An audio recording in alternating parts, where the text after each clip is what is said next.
My conversation today is with author, astrologer, Freemason, ceremonial magician, and returning guest, Jaime Paul Lamb. We sat down to talk about Jaime's latest book, which has been recently published by Inner Traditions, entitled The Astrological Goetia, the 72 Keys to Angelic and Demonic Astrology. As usual, our conversation covered a lot of ground, touching upon the history and practice of Western ceremonial, elaborating on the meaning of demonic astrology, and a candid sharing of how the book was a road home for the acclaimed author. I'm Ike Baker, and this is the Arcanum Podcast.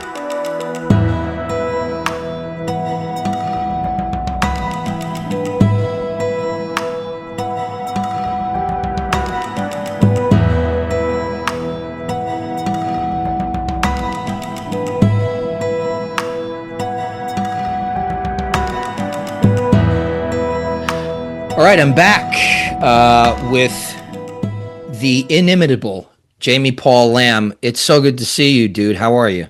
Great to see you, Ike. It's a pleasure to be back here. And, it's been too long since last time I talked to you, but I'm really looking forward to having a good conversation with you. Yeah, likewise, man. It has been a little too long, but we're both real busy.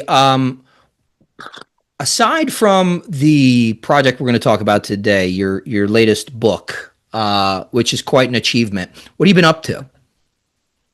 I have been reading. Well, I just went through the hieratic art proclus. On the hieratic art, and I've been in and out of the Skinner's techniques of Greco-Egyptian magic.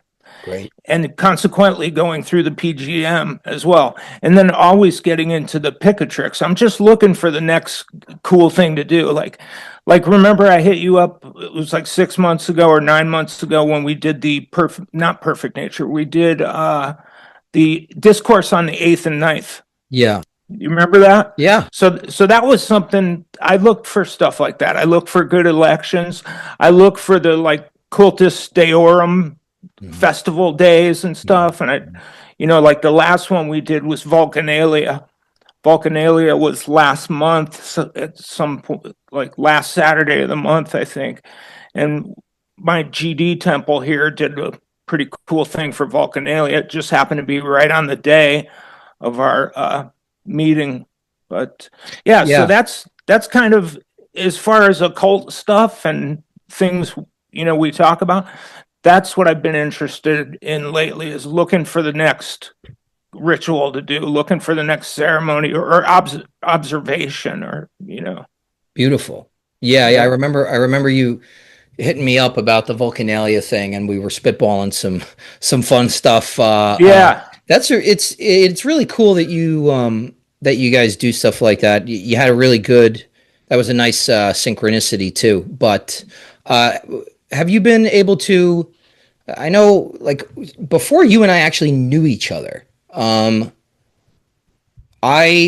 first time I ever heard of you was on Rudolph's podcast, Thoth Hermes, and you played a natal chart, I think on a harmonium or something like that. Have you? Oh yeah. And you remember last year at the IHS conference, we did that thing where I spoke some of the hymns, and you played certain modes to correspond to the planets. Have you been mixing in music with any of your occult practice regularly? Doing anything cool in that sector?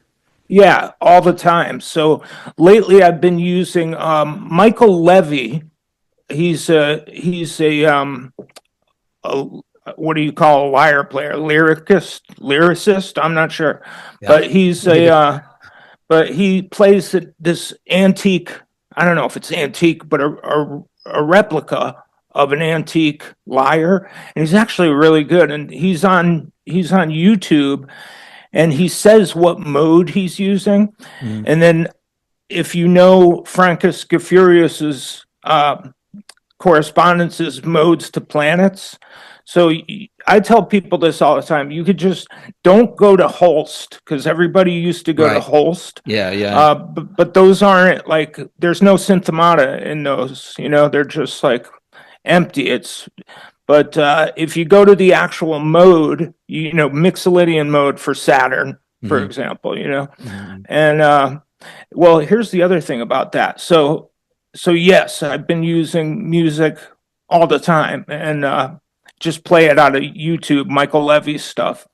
But like for that nice Jupiter the other day, Yes. last Thursday, there was a really, he had his joy, he had his term, he had his exaltation, and other stuff too. But yeah, I use the Lydian mode for Jupiter per Gefurius, and so the other thing that's exciting about this, and we're getting close to the end. Ben Williams? Yeah, of course. In Colorado? Yeah. So Ben and I have been working for a number of years now on the Orphic hymns set to music, basically. So we look for really quality elections, and an election being the situation of a planet, its dignity, essential and accidental dignity. So we found nice elections for each of the planets, and we've been slowly recording. I've been using my harmonium. I'll play like a 7-minute improvisation based on that modal material corresponding to the planet. And then Ben, because he's British, right? He's got that great accent, Yes, he does. And he's just as, regular speaker, he's got good diction and stuff like that. He's a pleasure to listen to. And he's a really great astrologer. So he's been recording the hymn itself. And then at the end, once we have everything and we're close, I'm going to do a nice mix of the background music that is modally accurate. And then I'm going to fly in his recitation of the hymn. And I figure I'll do one that's just music. Now, here's the other thing. I recorded one on the harmonium, and during that same election, I did one on the Juno 60 synthesizer. So for a more like modern take, it's kind of new agey sounding. But because that sound has really grown on me. I didn't like it when I was a kid. I really like those like pads that kind of like sound. Really enjoy that now. Yeah, it's like Narada. My mom used to get these Narada albums. They were like these new age, like Valley in the Sky by some really like static, this static droney piece. It was cool stuff. But anyway, so yeah, I'm hoping to get that complete within the next year or so, because then I got to look out for like somebody to put it out. I figured would take the hymns, with and without the recitation, and maybe do it digitally somehow for a digital download. I might even just keep it on Bandcamp or something.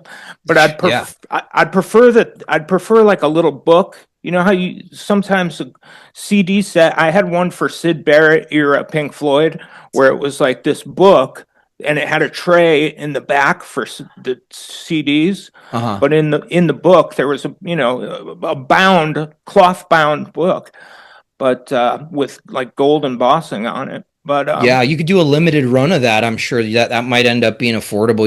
You could probably even get that crowdfunded or something, because that would be a really incredible thing to own, to have. It would be so useful. And that's the thing, like people don't own music anymore. They own, they claim, they subscribe to access to music, but you don't have anything physical anymore. So I think that would be really cool. And that's, I know they're not everybody's cup of tea. That's also one of my favorite things about Tool is when they release an album, like they go ham on the artwork. It's a whole experience. I like that. I remember opening up, Pink Floyd, and In the Court of the Crimson King, King Crimson. David. I mean, it just all that artwork was such a huge part of the package, and it's not really the thing anymore. So I think that'd be really cool. Yeah, it would be nice to have an object, you know. It's Yeah. an art object, really. But then I'll put a download in there as well. So if you do want to just get the MP3 or the Wave or whatever, you got that. Mhm. But in the book, I'd like to put like what are, you know, some sort of historical piece on the Orphic hymns themselves, and then another piece in there about why we chose these elections, you know, and how that whole thing plays into the essentially like like a talisman in sound, you know, Yeah.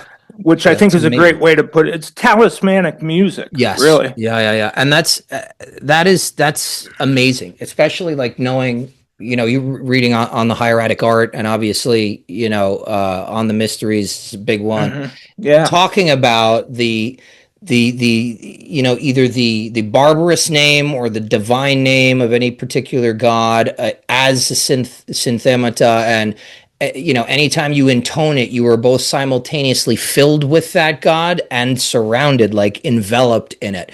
So that's it's a really cool concept, because I don't really see too much practical application of sound and music in ritual, that breaks the convention of, let's say, having a lodge musician in a musical, in a Masonic lodge or something like that. So, but that's what I love about what you do, is that you really bring, the way that you approach ritual is so creative and symphonic. You bring in so many different pieces. It really is, and I've got a growing collection of JPL talismans, and so your little ritual altar that you set up, I mean, it's just the colors you choose, the icons, the images are just, you have very good taste. Yeah, yeah. Well, I try and stack what do you say synth I've been saying That's fine. synthemata, That's fine. Yes. synthemata. Yeah. But yeah, and it even says in both Iamblichus and Proclus, he says stack that, like basically get as much of that as you can in a chain, in a Siri Mhm. or whatever, Siri. Mhm. And like if you're doing the sun, for example, and you want to hook up with that sun beyond the sun, the noetic sun, basically. But then you've got the actual fiery ball in the sky, sun, and then you've got, you get down into animal, mineral, vegetable, and you've got like a rooster, you've got a lion, you've got St. John's wort, Yeah. you've got Heliotropes. heliotropes, you've got actual gold, so if that chain is if you get as many links in there as you can, all the sources say that makes it more efficacious. Mm-hmm. Yeah, that's awesome. That's Oh, awesome. one other thing about, you were talking about lodge organists. I have a little news. Yeah. So I've been lodge organist at all of my lodges I've ever been a member of, but now this might be a little secret, but the incoming Grand Master asked me to be the Grand Lodge organist. So That's incredible. That's an honor. Arizona Grand Lodge organist. Now, I'm not a big Grand Lodge guy, Yeah. because I like autonomy at the lodge level. Mhm. But it is cool. I mean, It's awesome, man, because like we have a lodge, quote unquote organist, but we have a piano, and I remember coming to visit you guys maybe like 2 years ago or something. mhm. And you were playing organ, and I've never attended a ritual, a Masonic ritual that had organ in it, and it just gave the entire proceeding such a unique character. And Yeah. and the way that you chose to, it's a very interesting thing, especially with the circumambulations.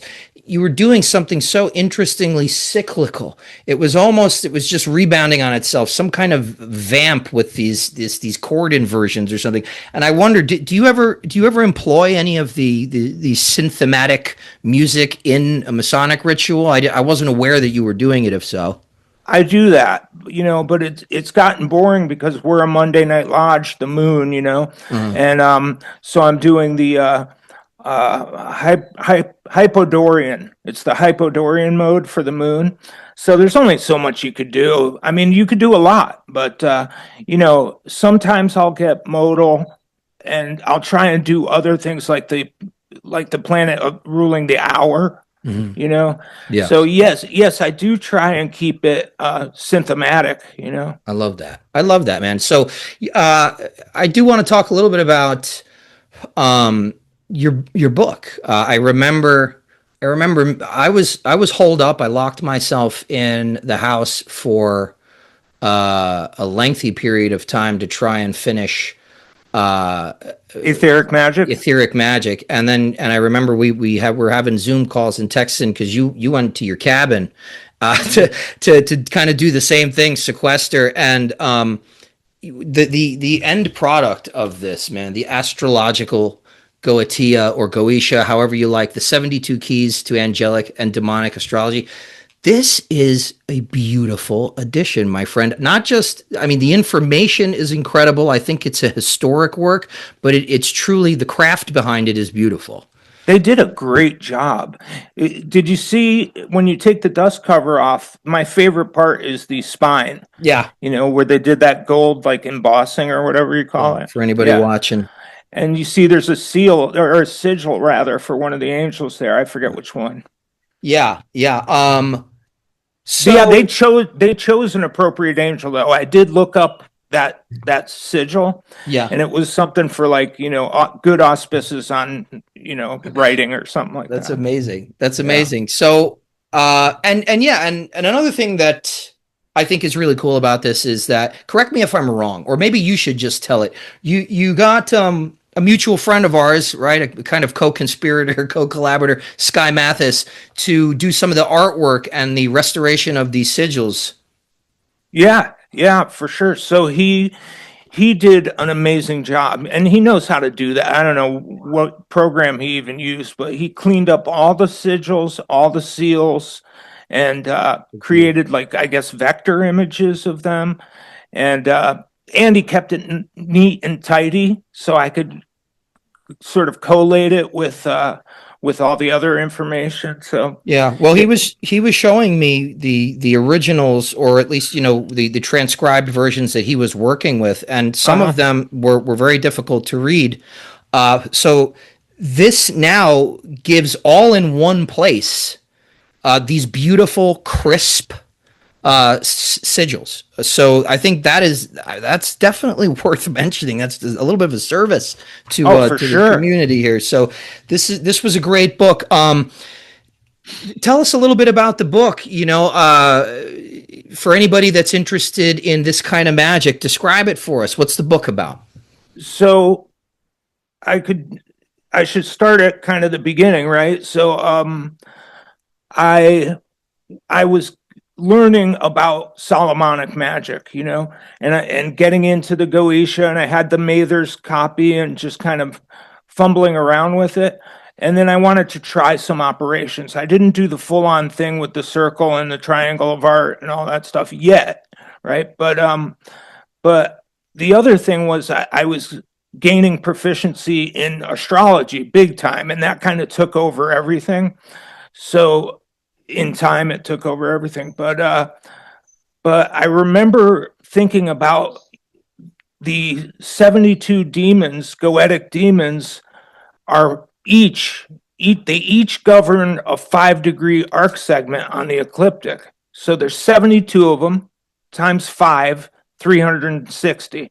A circle, 360 5-degree arc segments, and each of those is governed by a demon, right? And then of course you have the angels of the Shem HaMephorash, which there are 72 of them, and they have been associated with these quinaries. They're called, these 5-degree arc segments are called quinaries, and there's a demon and an angel for each of these quinaries. So I started looking at my planets in my chart, and this is a number of years ago. This is probably 7-8 years ago.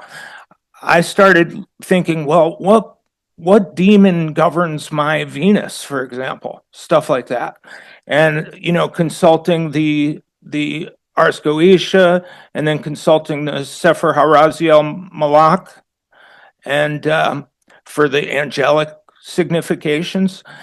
And I looked for somebody having done this, you know what I mean, from the astrological perspective. And I found nothing. There's no record of anybody practicing that. All the pieces are there, everything you need. The demons, and they have significations that are in the Ars Goetia. The angels, and they also have significations in the Sefer Haraziel. But nobody has ever really used those in astrological delineation. They've used it for conjuring and things like that, and you know, getting in touch with the angelic spirits as well. But nobody's ever used it sort of astrologically. And if they did, let's say that, I can't imagine nobody ever did. So somebody must have, but whoever that person is didn't leave a record of the practice. Nobody has ever talked about that as far as I am aware. And I really, really scoured the internet and stuff. I saw nothing. So that was a book that I was looking for. I was looking for that, you know. But there isn't that book. So I was like, well, shit, I got to make that, you know. So I figured, you know, I started putting it all together, and then Danny Newman actually was like, you got to bring this to Inner Traditions. And I got in touch with John Graham over there, and they really dug the idea, and I think it's cool. And you know, to my knowledge, they don't do every book as a hardcover, you know. Yeah. They pick and choose, like they did Danny's Theurgy, P.D. Newman's Theurgy, and a nice hardcover, you know. But a lot of stuff just goes straight to paperback. But when they think they have a nice volume that people are going to want to have and hold and look at and things, then they do a hardcover. So they did a hardcover on this one. You were just looking at it. It looks incredible. I mean, beautiful. I've been through the book a couple of times and I haven't found any flaws in it. You know, Now all three of my other books that were put out on, you know, relatively small Masonic imprints like Tria Prima and Laudable Pursuit, all of those invariably I saw some sort of typo, you know, or I mean, they're rare and they're not super noticeable, but there are a couple that I found, right? In this one, I haven't found it, and they bug me a little bit, right? So in this one, I haven't found any, so I've been happy about that. And I don't know, man, I just hope it's useful to people. You know, one other thing about this to kind of extend it that I'm most excited about is, and I'm going to try and break this down so it's easy, right? What I really, the real, like, sort of philosophical issue, I guess, or the philosophical content that really blew my mind was that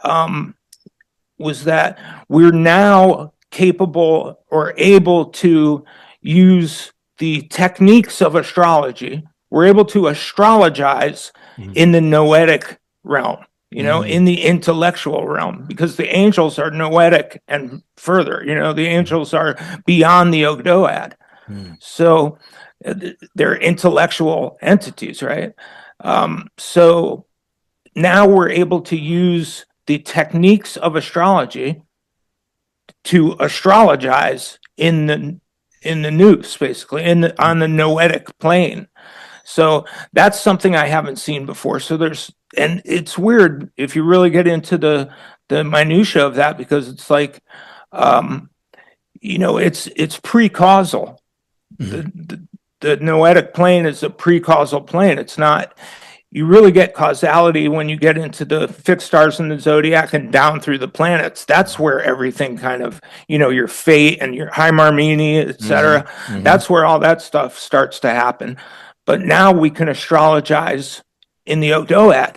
So that, and I haven't even really cracked into that in my own practice yet, but I think hopefully somebody expands this, because I think it's pretty, pretty important. And it's the philosophical implications of it are pretty staggering, actually.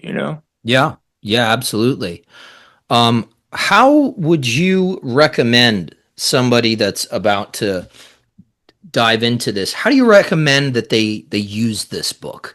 You go through the reading. Are there certain sections that you should read first? Are there certain things you should know first? How would you explain how to use this book practically? I wrote it in the order that it should be read. Beautiful. So, and there is um, I worked up, like, I did a Kabbalistic orientation. I did an astrological orientation when that stuff came up in sequence. So I made it really easy. I mean, and I like those. I think I really reduced it to something it's punchy, it's clear, Hmm. it's really digestible and accessible. Um, and then there's like the big reference section, sort Hmm. of. Oh, and I put a glossary in the back, so if Hmm. there's any word, all specialized terms and things like that, which I really tried to stay away from.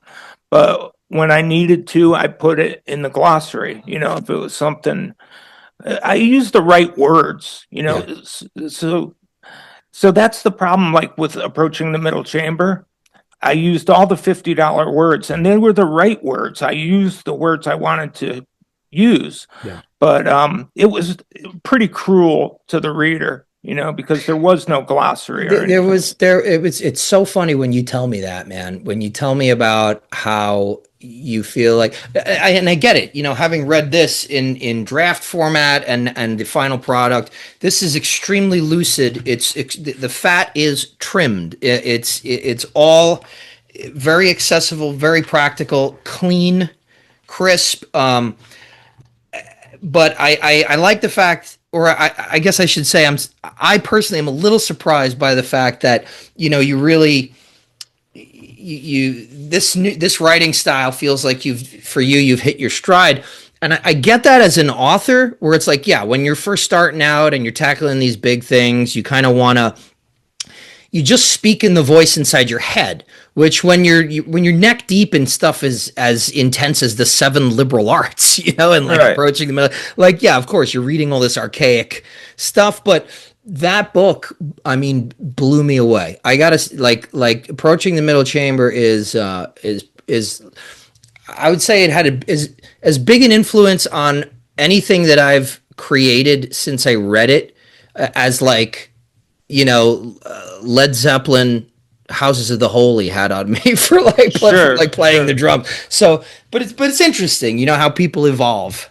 Right. Yeah, it's like a 500-page book, the Yeah. Approaching the Middle Chamber. Yeah. And so is your Formless Fire. Is actually, it's got to be four or 500 Yeah, I think pages, we right? were nearing. I think we were nearing five. That was also Yeah. another intense project with a lot of fancy words. Yeah. Well, it was clear, though. I mean, at least to me, it was like it was a pleasure to read. Mm. And but thanks for noticing, because that is something I wanted to work on with this book, my first book with the big publisher. Inner Mhm. Traditions. They're like a Simon and Schuster company, Yeah, I think. yeah, But so I wanted this to be some, and I'm hitting a much wider demographic with this book. Whereas before it's like I'm in the Masonisphere. Now with this, because it's just astrology and grimoire magic, basically, um, that's a much wider demographic than I think there are 2 million Masons in the US. Does that sound right? Something like that. something like that. But, but yeah, this is my first foray into, the general public, basically. Mm. So obviously it's in the title, and you talked about it a little bit, particularly in the Masonosphere. Hmm. The word demonic, that is sure to send some shivers up some spines, get some panties knotted. Hmm. So what is demonic astrology in terms of like, how do you define or conceptualize what we call a demonic intelligence for people that, want to understand more what you're talking about? So yeah, well, the way I'm using it in there specifically is that is in kind of course, the Platonic sense, right? When I talk about demonic astrology, and just for your listeners, this is not Pazuzu, Linda Blair, demons. That's a whole different world, right? That's a different thing. But not your popular, maybe last 500 years or something. The demon has been demonized, But I understand the demon as basically the genius, somebody's higher genius, the demon also, I like how Gregory Shaw kind of forms this. He says that the demon is sort of your drive that you need to exhaust, and once you exhaust that, then you're on the chain of the god, right? Just like Plotinus, when Iamblichus, I think, brought him to see this Egyptian magician who's like, his talent was that he could conjure people's demons. And he went to conjure Plotinus's, but found that there was a god there, which says basically that Plotinus had exhausted his demon. He had reached full fruition, I guess, in self-actualization, or I hate to use a term like that, but he was realized. He was basically spent. He's so I just love the way Shaw put that. Because that made me understand demon in this whole different sense, like a demonic drive. Right. But anyway, so I'm using, and I do have a chapter, or at least a subheading in there called Daimon, Demon, where I talk about the whole demonic thing. But the way I use it specifically in the context of the Astrological Goetia is that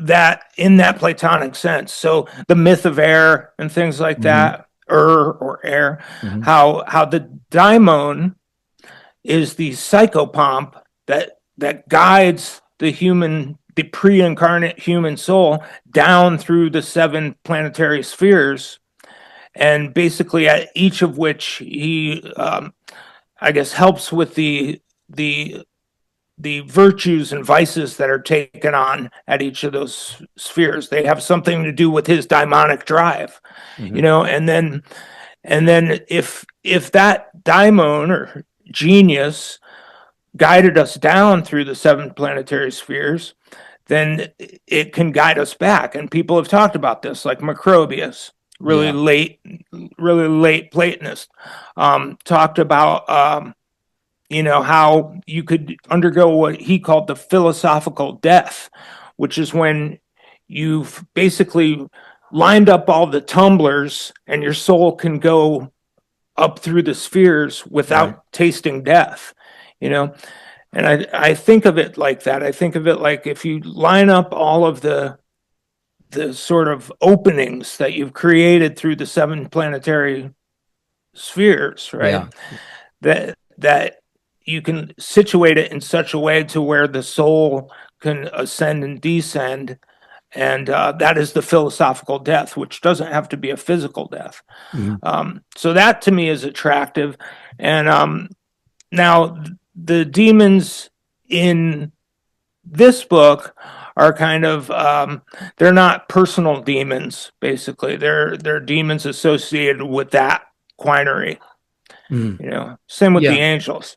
Yeah, and as I understand it, the more I learn and the more I practice with in the Neoplatonic theurgic milieu, daimon, it's an intermediary, but it's also, it appears to be a generic term for spirit. What we would like a spirit. Right. The way that we in like modern times, maybe like whatever it is, like 18th century, like New England horror story. There was For a sure. spirit. That kind of thing. But for the listener, to add to that point, you brought up earlier how there's Siri. The Mhm. series. Chains. The chains Yeah. of the synthematic chains. Well, there's an ontological chain too, Mm. that descending into each person. Where in Neoplatonism and Platonism, the soul is thought to, right, myth of when you and your diamond are being woven into the spindle of a nake Right. of necessity Necessity. or bondage. You're being woven into the according to the Phaedrus, right? Mm. And parts of the symposium, you're being woven into the train of your leader god, Mm. and each person has that leader god, and Isn't that like a Henatic yes, head, basically? Yeah, that's exactly, the Henads in Proclus, I think. yes, yeah. Yeah. So yeah, just the story you're telling with that sort of anecdote of Plotinus having achieved union with his leader god, Hmm. and being in that train is a huge thing. And the diamonds serve to help us move upward through that chain. That is what the personal diamond does. There's other kinds of diamonds, obviously. So Yeah. just to clarify for the listener, it's a quite sophisticated sort of metaphysical chain here. It's not this simplistic idea of what you would consider, like like you're saying, like Pazuzu, like The Exorcist or Right. something like that. Yeah, it's fantastic. That whole system is just like, it's really, I don't know, it's really like inspiring too, Yeah, to it's a good think word. to, and it's something that inspire spirit, Mhm. inspiration. But but yeah, I think it's a challenge as well. It's kind of a like a project that I couldn't see how somebody would not be interested in, um, trying to, solve, or maybe not solve, but to undertake, Yeah.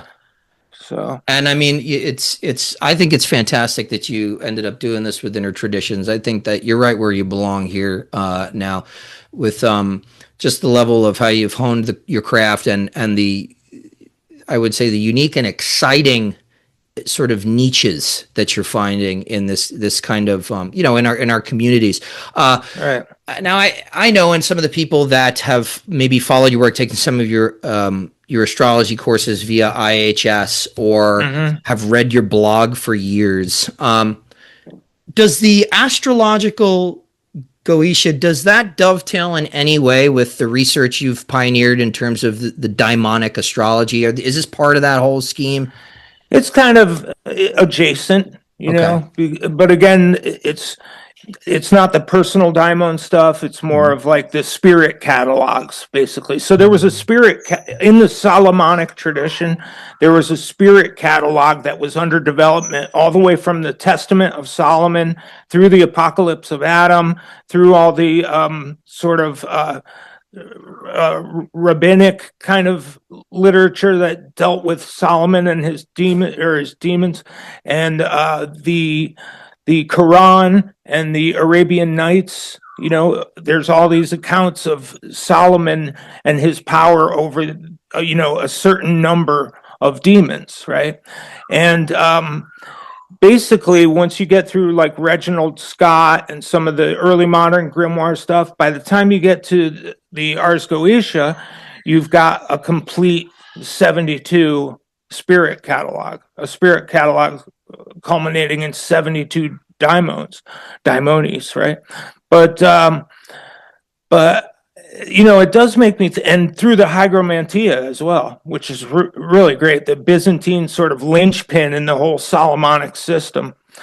But yeah, by the time you get to 72, it's neat, it's tidy, it fits the quinaries. It also it corresponds, of course, to the Shem HaMephorash. Now we have people like Athanasius Kircher, and who was the other cat who There was uh, Reuchlin, Johannes Reuchlin. Yeah. Reuchlin, exactly. So these guys really did a lot of that collating I think that's where you first see the collating of the demons with the angels, not necessarily in the quinary, but they collate them in some way.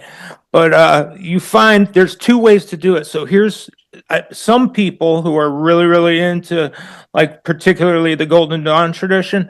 They might take, they might not like that I started with the first demon at 0 Aries, because I think they, in the Golden Dawn system, I think they start at 0 Leo.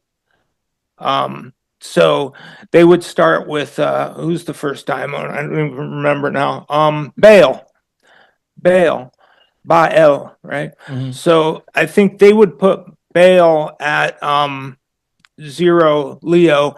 I chose to go with the older precedent that you see in Dr. Rudd, Thomas Rudd. Okay. And he lines them up at 0 Aries, which is astrologically sound. That's you would think it would do. It's obvious.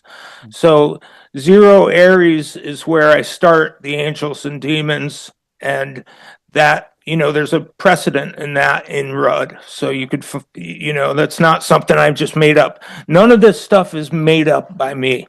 None of the stuff in this book is just like, wouldn't it be cool if we did this or that? None of it's channeled, Jamie. You didn't channel any of it. I didn't channel any of it, but there, I did see the tools there for a system that I had been kind of practicing, by putting the planets in, paying attention to the quinary that my planets are in, because people do it with the decan or the face. Right. People do it with the decans. They do it with the terms or the bounds, and they of course do it with the signs, right? Yeah, and you've got to kind of, like, if you don't have sophisticated, astrological software, you can get the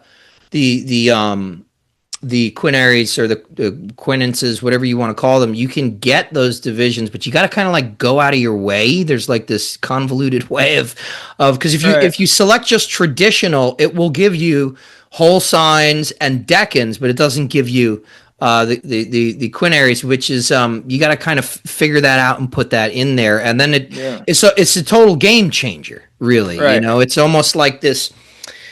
The mechanism for like one of those like locker locks, you know what I'm saying? Oh yeah. Uh-huh. But to your point, this is what you're saying: getting things to sort of align planetarily, zodiacally, and creating that pinball flap effect. Exactly. And I think just like in, what is it, the not the Elizabethan world picture, but the one by Eliot, I think, the discarded image, where he's talking about basically worldviews, particularly the worldview of the Western Middle Ages, and he talks about how the scholastics and things like that, they love to make things neat and tidy, and they loved little systems, and they loved to fit the pieces together and collate everything and have all the correspondences lined up. It was like the great project of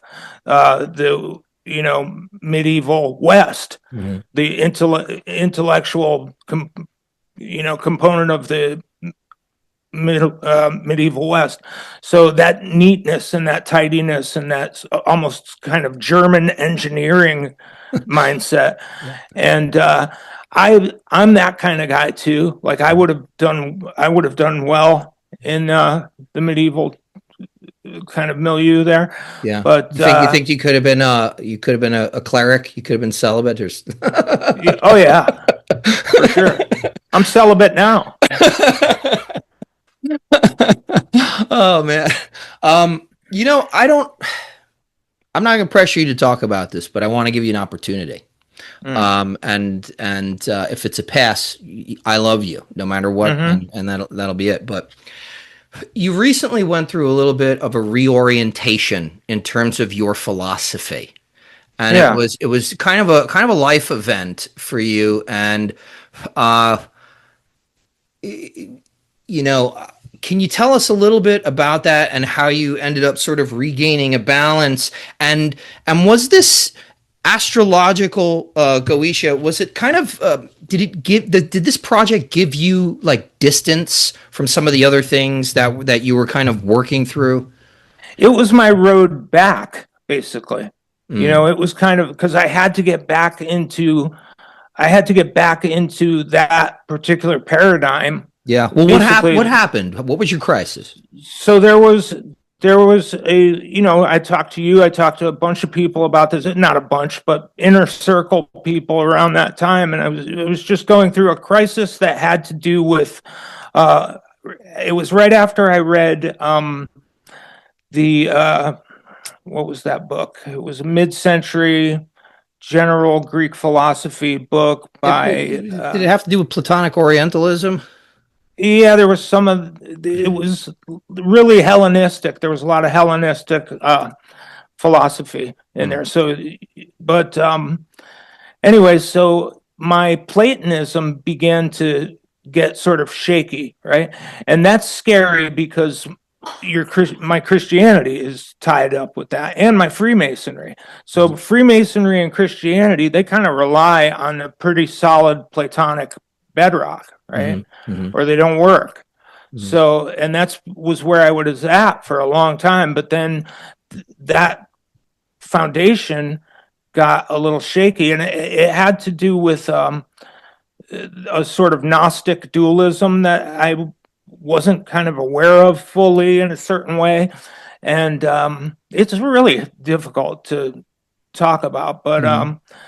But yeah, suffice it to say that my Platonic foundation was really, really jeopardized for about maybe a year. I don't know, Yeah, nine it was a months. long time, man. It was. Yeah, and I went sort of full Aristotle at that time, if you remember. I do. I remember And you accused me of Plato chauvinism. yeah, yeah. So so yeah, it was really weird and really it actually, you think it's just it's just some philosophical problem, but it actually, like I said, that got at my Christianity and at my Freemasonry, which both of those are near the center of my life, Yeah. and a lot of things are contingent on that. Well, you've spent so much time informing our communities about the importance of worldview, so it makes total sense. Mhm. And I, in particular, I don't even disagree with you on a lot of that stuff. But I just love the fact that you kept going and that you Yeah. kept pushing through and you kept practicing. You were a dutiful member of your temple and you kept that running and you were right Hmm. because that's a service that a lot of us do for others, Right. for people that are in the temple, Yeah. the sort of people in the earlier degrees or grades. But you're saying that this was your road back. Yeah. Because I had begun a little bit of that before my crisis, right? Mm-hmm. I had begun some of that, basically the reference section of that book. I didn't do a lot of the interstitial writing or but I had the basic points, a good outline, let's say.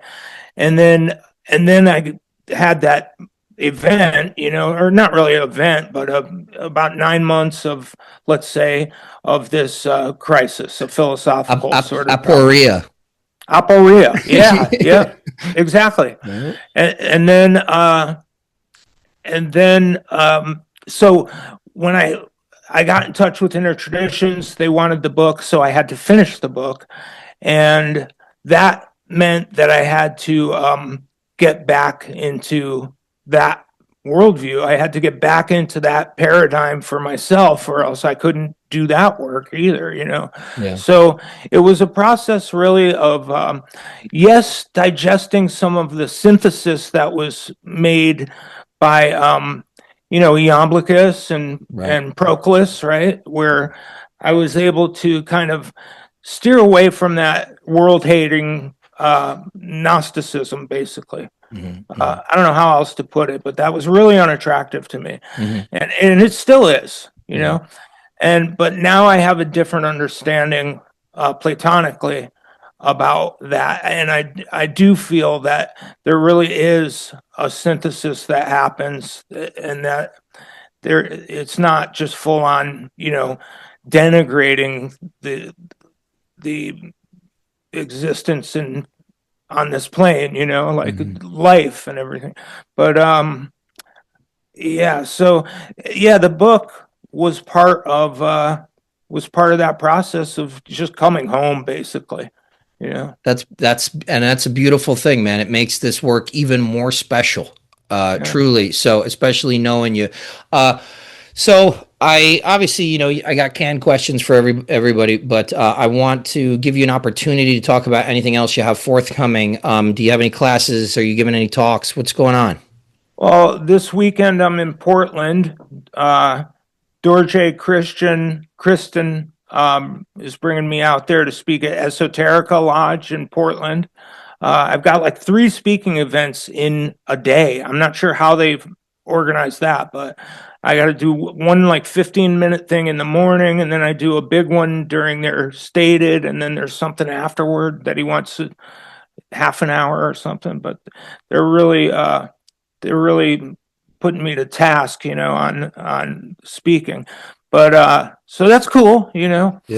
And Let's take you to dinner. Oh, and I have my book release party. It's a virtual release party on Facebook. So I have a author account on Facebook, and I use that account to make an event for my virtual book release thing. So that's on September 23rd. As at the time of this recording, that's about 7 days from now. So next week I have this event. So hopefully people check that out. I'm going to share it again maybe tonight. And there's something like 150 people interested and maybe 50 people going or something like that. Yeah. So I'm looking forward to that, and the whole format's going to be just like I welcome everybody, and I'm thinking maybe I just say a few words about the book, and then a lengthy Q&A where, and it doesn't have to, it doesn't wholly have to be about the book. I mean, I'll field other kinds of questions if people have them as well, but yeah, I'm looking forward to that. And what else? What do you got? What do you got in the pipe? What's going on there? Because I need some recs. I need some recommendations for a nice fall smoke. Oh, I've been getting back into what's it called? Is it Stockton? Yeah, I think it's called Stockton. It's a McBaron blend, Scottish. But it's a really nice, what do they call that cut? It's like I forget what they call the cut. But is it like yes. a plug? Is it like a shag? No, it's like there's like a rope. It's like a rope cut, but then they cut it so you could see what's in, you get a cross section. Yeah. Basically. And there's a name for that, but I can't remember. Yeah. But I've been back. It's my favorite tobacco. Really? In fact, yeah, it routinely goes out of production. So last time it was in production for a couple of months, I picked up like 30 cans, big cans. 30 cans. Yeah. Well, you gotta, man. I mean, because maybe I had it backwards, but I thought a bunch of McBarons were going out of production after I think they got bought out or something recently. But right. But I've gotten feedback from quite a few people that listen to this podcast that smoke pipe, and it's always nice to jam out a little bit. I am still grooving along with Chelsea Morning, which you put me on to, and there's a wonderful tobacco place, tobacconist in Asheville. called B&B Tobacco. You brought me there, right? Yeah, we played chess there, and we. Oh yeah, Yeah. But it's the only place within like 100 miles of me, maybe more, where you can get GLP's brand tobacco. But I did find this stuff. I went to this other spot. I think it's called Boda Cigars and Pipes in Greenville, South Carolina. I was there, and they have this. They just recently allowed this Turkish company to begin importing this Turkish tobacco and pipe tobacco. Yeah, and it was so good. It wasn't overwhelming. I was expecting almost like a barbecue sort of Is it a Latakia heavy blend? It is, but it's somehow it's because it's not a crazy blend. There's two different types of tobacco, and the overwhelming majority is Latakia, but it's not like I think we would call them lat bombs. It's not that somehow. It's so smooth. It's actually a refreshing smoke, and I don't know if this is in poor taste, but I like to mix a little bit of the Chelsea Morning and the Turkish stuff with it. Yeah, a parfait. They call that a parfait. Yeah, if I can get my hands, I go back there and they've got another tin. I'll grab one for you because it's real good. Yeah, I'll send you a Stockton as well. Awesome. Yeah. So obviously the can question I give to pretty much everybody is for anybody that's listening to this conversation this evening. We've covered a nice cross section of material. Could you recommend 3 books to orient the practitioner? Let's say whether it be on the history of Solomonic and Goetic practice that you relied on here, or Neoplatonism, etc. Just 3 books off the top of your head. I would say if you're wanting to get interested, if you're interested in magic and you want to start reading about that, and the whole picture, the astrological, alchemical, and theurgic sort of picture of the Hermetic arts, a holistic occult kind of worldview, then you should get into the Picatrix. Danatrell has a nice readable one. I like the Warnock and Greer one because that's like, that's roll your sleeves up and work kind of volume. So Picatrix, Agrippa's 3 books of occult philosophy, you have to have that. Yeah, 100%. And maybe get the Purdue, but again, I have the old Tyson one, and there's so much marginalia and highlighting and writing in mine that I wrote a book inside of this book, and so I always kind of go back to that. And lastly, let's say, and this is just right now, this could change in a week, but lastly, I would say, Skinner's Techniques of Greco-Egyptian Magic, but you need the PGM with that as well. So let's call that one PGM and his techniques, because his Techniques of Greco-Egyptian Magic really, they help to elucidate the ideas that are in the Picatrix. It organizes. Not Picatrix. The PGM. Sorry, PGM. Yeah, it organizes the Betts translation of the PGM. Those are incredible recommendations, dude. It's so excellent to talk to you. I love you. I'm glad you're doing so well. Truly, thanks be to God, and congratulations on a feat, on a phenomenal release, brother. I really thank you so much you should be very proud of yourself. Yeah. I mean, I gotta say, I really am blown away with Inner Traditions. They did a great job presenting that, But I love you. Thanks for having me on, and I'll talk to you soon.